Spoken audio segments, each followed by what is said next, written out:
Iran के बाद उड़ेंगे पाक के परमाणु ठिकाने, इजरायली एक्सपर्ट का दावा। क्या इसी डर में है पाक आर्मी चीफ आसिम मुनीर? क्या है ये पूरी खबर आपको बताएंगे इस वीडियो में, रहिए मेरे साथ। नमस्कार, मैं हूं आपके साथ मनुराज सक्सेना।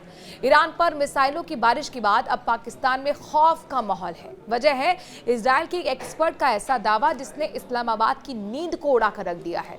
इजरायली लेखक और अंतर्राष्ट्रीय मामलों के जानकार मेर मसरी ने दावा किया है कि ईरान के बाद अब इजरायल की निगाहें पाकिस्तान के परमाणु कार्यक्रम पर टिक गई हैं। यानी ईरान के बाद पाकिस्तान के परमाणु ठिकानों पर हमला किया जा सकता है। यह बयान ऐसे वक्त में आया है जब ईरान और इजरायल के बीच तनातनी चरम पर है। दोनों ओर से दिन रात मिसाइलों की बारिश हो रही है। सोशल मीडिया पर इजरायली प्रधानमंत्री बेंजामिन नेतन्याहू का एक पुराना वीडियो भी वायरल हो रहा है, जिसमें वो ईरान के बाद पाकिस्तान पर भी हमला करने की बात कहते हुए सुनाई दे रहे हैं। इस वीडियो और मसरी के बयान के बाद पाकिस्तान में सोशल मीडिया पर बहस भी तेज हो गई है। लोग सवाल पूछ रहे हैं कि क्या वाकई इजरायल अब पाकिस्तान के परमाणु ठिकानों को निशाना बना सकता है? क्या ये सिर्फ मनोवैज्ञानिक दबाव है या कोई असली तैयारी भी चल रही है? पाकिस्तान के सैन्य हलकों में भी हलचल देखी जा रही है। कुछ रिपोर्ट्स के मुताबिक पाकिस्तानी आर्मी चीफ आसिम मुनीर ने आंतरिक बैठकों में सुरक्षा तैयारियों की समीक्षा की है। पाकिस्तान की एयरफोर्स ऑपरेशन सिंदूर के बाद से ही हाई अलर्ट पर है। क्यों बढ़ी इजरायल की नजर पाकिस्तान पर, यह भी समझिए।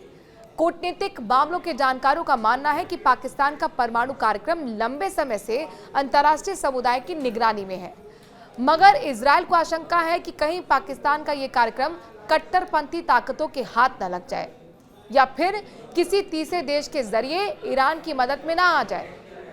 मेर मसरी का यह बयान इसलिए अहम माना जा रहा है क्योंकि वो इजरायली विदेशी नीति से जुड़े रहे हैं और वहां की रणनीतिक सोच को बहुत अच्छी तरह से समझते हैं, परखते भी हैं।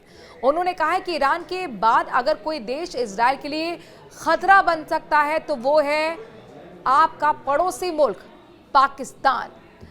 अगला कदम अब क्या होगा, ये भी सोचने वाली बात है। चलिए इसका भी जवाब आपको हम देते हैं। फिलहाल इजरायल की ओर से इसे लेकर कोई आधिकारिक प्रतिक्रिया तो नहीं आई है, लेकिन पाकिस्तान की संसद में परमाणु कार्यक्रम को लेकर कई तरह की बातें कही गई हैं। कुछ नेताओं ने दावा तो यहां तक कर दिया था कि अगर ईरान पर हमला हुआ तो पाकिस्तान ईरान की मदद के लिए इजरायल पर परमाणु बम दाग देगा, लेकिन पाकिस्तान के विदेश मंत्री ने इसे उलूल जुलूल बयान बताकर खारिज कर दिया।